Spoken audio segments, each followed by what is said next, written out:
for political reasons. Bill Morehouse is the comptroller, and he's on the air right now. Do you want to use a fly swatter to swat him? What are you going to say to that? Good morning, Mr. Keeler. Good morning, William. I did happen to catch some of that when I was preparing to go to work yesterday morning, and it was very reminiscent of Umpire Gate with Mr. Marino, the way you guys went back and forth, and my head was spinning by the time I was done with what he was trying to say. All right, yeah. It was just silly, Bill. And at the end, he said the mistake was found in January, yet we did it because of the election in November. It's interesting. But, it just didn't make any sense what he was saying.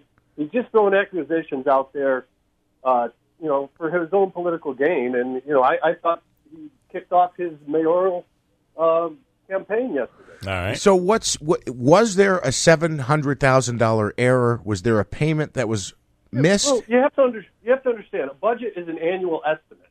Just like you would do a budget in your house, you budget X amount for electricity, X amount for food, and sometimes you misestimate. And, this case, we underestimated the retirement by $700,000. How that came about is, you have to understand, first of all, the budget director sets the budget with the mayor, then the council looks it over. The comptroller just handles the money. So normally my office is not involved in the budget whatsoever, unless they have financial questions. In this case, we were a little involved because we had our budget director, Peter Ferrilla, who was dying at the time. And therefore, we had all hands on deck to try to get this thing done. And, we got it done. We thought we did a good job. We underestimated the retirement, unfortunately. I do think that Heather Mowat, she's the new economic director, right? Correct. She, I believe this was in today's paper, saying she doesn't call it a mistake. She feels, at the very least, it could be called maybe a miscalculation, which is really what you're saying. But unfortunately, the gentleman who could answer the questions is no longer with us right now. And these budget directors, back to Tony Arcuri, then Peter Frill, they keep a lot of stuff under their hat. They like to protect their fiefdom, so to speak. So you really don't really know what's going on until you pick that person's brain. And unfortunately, in this case, he was actually still alive. God rest his soul. Peter was a great guy, and he loved the city of Utica. He was still alive, but we were asking him questions, and we were really getting good answers because the guy, he was dying. Oh, my God. Right. And it was a terrible, terrible time. We underestimated the budget. That's the bottom line. To make this political is crazy. The fact that we took, Bill, we took them. I lost you there. Some debt, organization debt. It was 5% and 6%, because that's what you do in your household when you have some extra money. You pay down that credit card debt. You pay down your debt. Right. It's the people's money. It's all the people's money. Here's my question, though. When the mayor came out, he didn't say that we miscalculated by $700,000 or it came back. I mean, he kind of pointed to other reasons why we were in a deficit situation.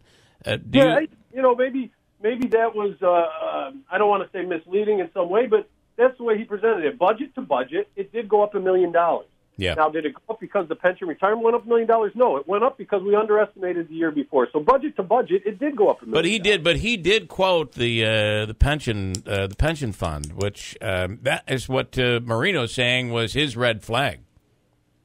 Yeah, well, I mean, the council, when we passed that 0% budget, I told the council the tax cap was 1.77%.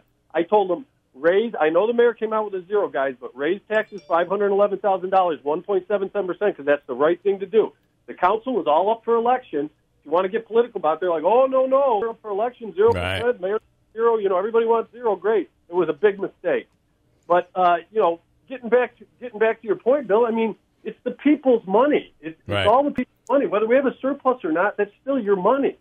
So, we were able to pay down some debt, and now the last thing we want to do is take money out of fund balance, and that's what Mr. Marino is saying, because we've already taken $750 out of fund balance, but that's for a one-time, non-recurring. That's for a lawsuit, final payment on a lawsuit. If we take another $700 out of fund balance, now we're dipping into our fund balance. How do we replace that next year? Well, we tax the people. What was the lawsuit, by the way? That was the Pierce the Longo settlement. Okay. Oh. And that insurance cannot pay for something like that. That's got to come out of comes out of the coffers. So yeah, we had to pay off in 5 years. Yeah, this is the 5th year, and we'll be done with that. And it just was a terrible, unfortunate thing. Yeah, but it the last thing we want to do is take out a fund balance now, because if we do that, we'll get a credit rating drop. We'll get higher interest rates on our bonds.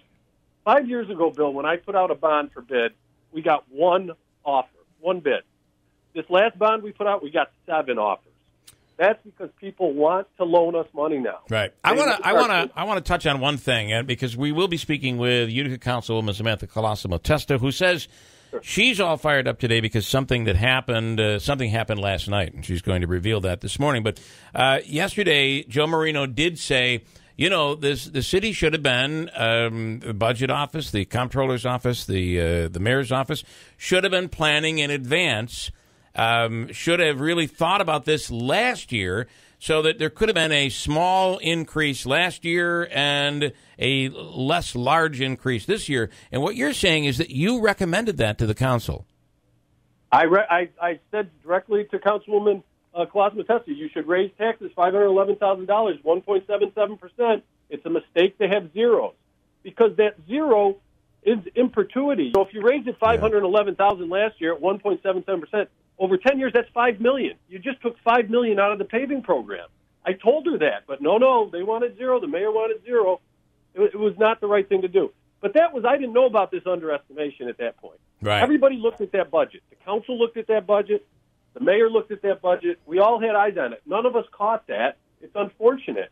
But if you underestimate your electric bill, you still have to pay the bill. Yes, yeah. So it's the people's money. There's nothing nefarious going on here, Bill. We're doing the best we can for the people of the city of Utica. And guess what? That best has gotten us 3 credit rating increases and has turned the city around. And I heard at the end of Mr. Marino yesterday, I heard him say, hey, let me tell you, the city's in great shape. We're doing great. Well, we are. And the city's moving forward, and the hospital is transformational. It's going to be awesome. I do have to say that you're saying that the council didn't want, and you're making the same charge back at the council. They didn't want a tax increase because it was an election year. The mayor How would that have looked if the mayor said 0% and the council said, no, we're going to raise taxes 1.77%? And you also say that you were in disagreement with the mayor, that he wanted a 0% tax increase. Zeros.